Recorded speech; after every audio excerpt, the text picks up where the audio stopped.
Մարդիկ, դեպքեր, փաստեր։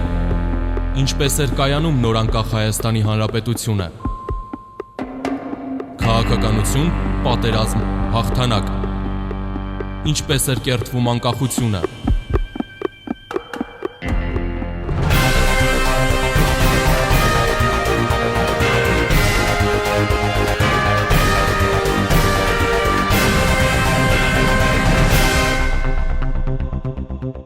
Հարգելի ռադիո լսողներ, մենք սկսում ենք անկախության պատմություն ռադիոշարքը, որի ընթացքում ներկայացնելու ենք հատվածներ 90-ականների հայկական եւ արտասահմանյան մամուլի ուշագրավ հրապարակումներից, ինչպես նաեւ մեկնաբանություններ, ականատեսների պատմություններ, վկայություններ։ Դժվար է բառերով գնահատել Հայաստանի Հանրապետության անկախության կարևորությունը։ Դա իսկապես հայ ժողովրդի դարավոր նպատակն էր, որի ճանապարհը եղավ դժվարին ու կորուստներով լի, սակայն մեզ տվեց հպարտություն եւ սեփական ճակատագիրը տնօրինելու վճռականություն։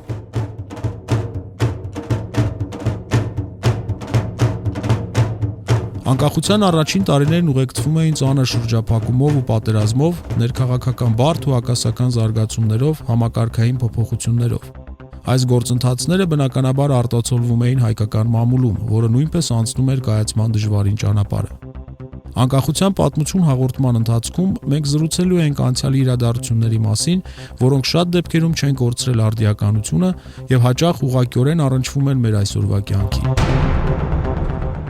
1991 թվական, սեպտեմբերի 21, անկախության հանրաքվե։ Հայաստանի Հանրապետության քաղաքացիների ճնշող մեծամասնությունը կողմ արտահայտվեց անկախ պետության հռչակմանը։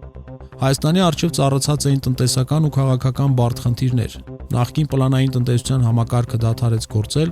շրջափակում էր եւ դրա հետևանքով առաջացած վառելիքի, էներգակիրների, հումքի, անգամ առաջին անհրաժեշտության ապրանքների բացակայություն էր։ Խորհրդային ռուբլին արագորեն արժեզրկվում էր։ Խորհրդային հանրապետությունների հետ տասնամյակների ընթացքում ստեղծված տնտեսական կապերը օրեցօր փլուզվում էին։ Տնտեսական իրավիճակին զուգահեռ սրվում էր իրադրությունը Լեռնային Ղարաբաղի Հանրապետությունում եւ Հայաստանի սահմանամերձ բնակավայրերում, որոնք ենթարկվում էին ամենօրյա գնդակոծությունների ու հարձակումների։ 91 թվականի օգոստոսյան հեղաշրջման անհաջող փորձից հետո բոլորին պարզ էր, որ Խորհրդային Միության վերջնական կործանմանը հաշված օրեր էին մնացել։ Պարզ էր նաև, որ Արցախում պատերազմն անխուսափելի էր։ Ադրբեջանական բանակի 1992 թվականի ամռանը սկսած հարձակումը սեպտեմբեր-հոկտեմբեր ամիսներին սկսում է թուլանալ։ Հայկական զինված ուժերը կարողանում են կայունացնել ռազմաճակատի գիծը Մարտակերտի շրջանում։ Նույնիսկ ազատագրում են մի շարք բնակավայրեր։ Սոչիում Հայաստանի եւ Ադրբեջանի ներկայացուցիչների միջև սեպտեմբերին կնքված զինադադարը պարբերաբար խախտվում էր ադրբեջանցիների կողմից։ 1992 թվական 3 հոկտեմբերի Երկիր օրաթերթ։ Ազատ մամուլ լրատվական գործակալություն հաղորդում է, որ հայ ազատամարտիկները հաջողել են իրենց հսկողության տակ առնել Մարտունու շրջանի Ամիրանլար, Մուղանլու եւ Կուրապոտկինո գյուղերը, որոնք ադրբեջանական ռազմական վերջին հենակետերն էին այդ շրջանում։ Ռազմական այս գործողությանը նախորդել էր ադրբեջանական ստորաբաժանումների հարձակումը, որը սակայն ձախողվել էր եւ հայերն անցել էին հակահարձակման։ Կեսօրին հայ ազատամարտիկները իրենց դիրքերն էին ամրապնդում Լեռնային Ղարաբաղի Հանրապետության Մարտունու շրջանի սահմանի վրա։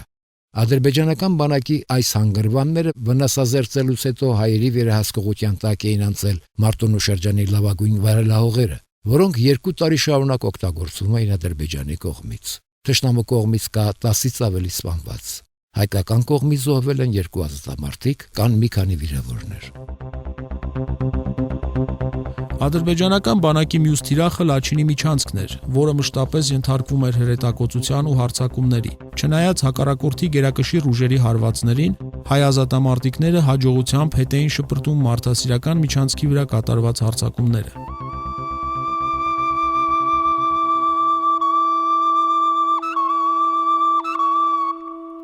Ադրբեջանցիների կողմից 92 թվականի հունիսին բռնագրաված Շահումյանի շրջանում շարունակվում էին պարտիզանական մարտերը։ Հայ ազատամարտիկները ծանր հարվածներ էին հասցնում ադրբեջանցիներին։ Նրանց թիկունքային ապահովումն իրականացվում էր ուղղաթիռներով, դժվարին լեռնային տեղանքում հակառակորդի մշտական կրակի տակ մեր օդաչուները սնունդ, դեղամիջոց, զենք ու զինամթերք էին տեղափոխում ազատամարտիկների համար։ 1992 թվական սեպտեմբերի 29-ը թանձր մառախուղի պատճառով վթարի է ենթարկվում Շահումյանին օգնություն տեղափոխող հայկական ուղղաթիռներից մեկը։ Զոհվում են օդաչուներ Հրայր Կիրակոսյանը, Էդուարդ Խաչիկյանը, Գառնիկ Դանիելյանը, Ստեփանակերտի օդակայանի պետ Մաքսիմ Բաղամյանը։ Զոհվում են նաև ուղղաթիռում գտնվող 4 ազատամարտիկները՝ Ժորա Սարգսյանը, Մայիս Արուստամյանը, Ֆուրման Գևորգյանը եւ Ռուսլան Հովանեսյանը։ Այս կապակցությամբ Շահումյանի ռազմական շտաբի ցավակցական ուղերձում ասված էր. «Եվ հավերժ փառք նրանց, ովքեր կիրագործեն սուրբ նպատակը, կռիվը կհասցնեն հաղթական վախճանի։ Շահումյանը ազատագրվելու է, Շահումյանի հողը վառվելու է թշնամու ոտքի տակ»։ Թեև Հայաստանի եւ Ադրբեջանի միջև պատերազմ հայտարարված չէր, հայկական սահմանամերձ գրեթե բոլոր բնակավայրերը դառնում էին ադրբեջանական գնդակոծությունների թիրախ։ Հոկտեմբերի 2-ի առավոտյան Ադրբեջանի Թովուսի շրջանի Ալիբեյլի գյուղից թշնամին վերստին ականանետային եւ գնդացրային կրակ է բացել Տավուշի մարզի Մովսես,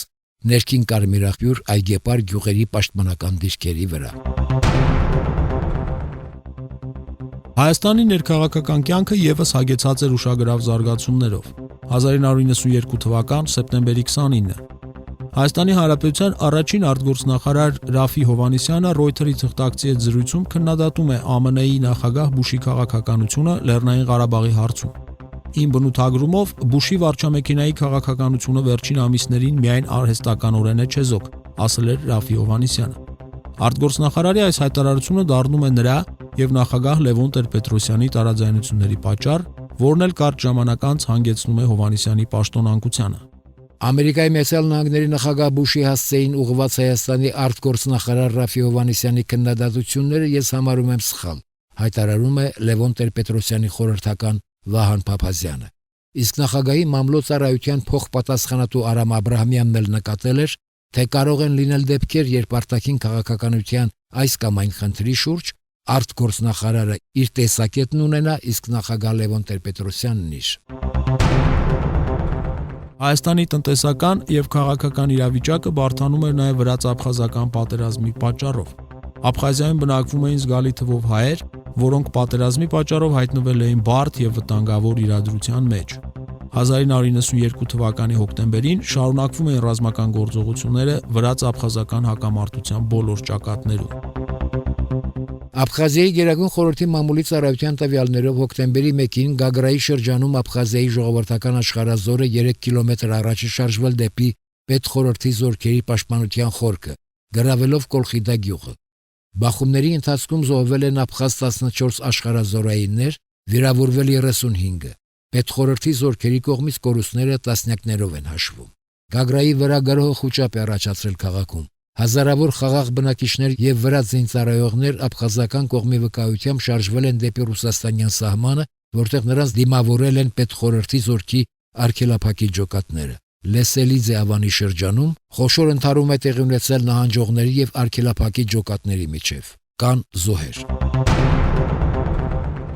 Ելնելով երկրում ստեղծված ծանր սոցիալ-տնտեսական իրավիճակից 1992 թվականի հոկտեմբերին Հայաստանում մցվում է առաջին անհրաժեշտության սննդամթերքի վաճառքի կտրոնային համակարգ։ Հայաստանի Հանրապետության կառավարության կարգադրությամբ 1992 թվականի հոկտեմբեր ամսից Հանրապետության ազգաբնակչությանը կտրոններով կենթանական յուղ վաճառելու նպատակով Առևտրի նախարարությանը եւ Հայկոոպի վարչությանը հանձնարարվել է կազմակերպել կենթանի յուղի ներմուծումը հանրապետություն։ Յուղի վաճառքը կսկսվի հոկտեմբերի 15-ից յուրաքանչյուր բնակչին 200 գրամի, իսկ սահմանամերձ շրջանների եւ աղետի գոտու բնակիչներին 250 գրամի հաշվարկով։ Ներքին գործերի նախարարությանը հանձնարարված է ձեռնարկել անհրաժեշտ միջոցառումներ վաճառքի ընթացքում հնարավոր չարաշահումները կանխելու համար, հայտնում է Երկիր թերթը։ Հարգելի ունկնդիրներ, անկախության պատմություն հաղորդման մեր անդրանիկ թողարկման համար նախատեսել էինք այսքանը։ Ցտեսություն, ամենայն բարիք։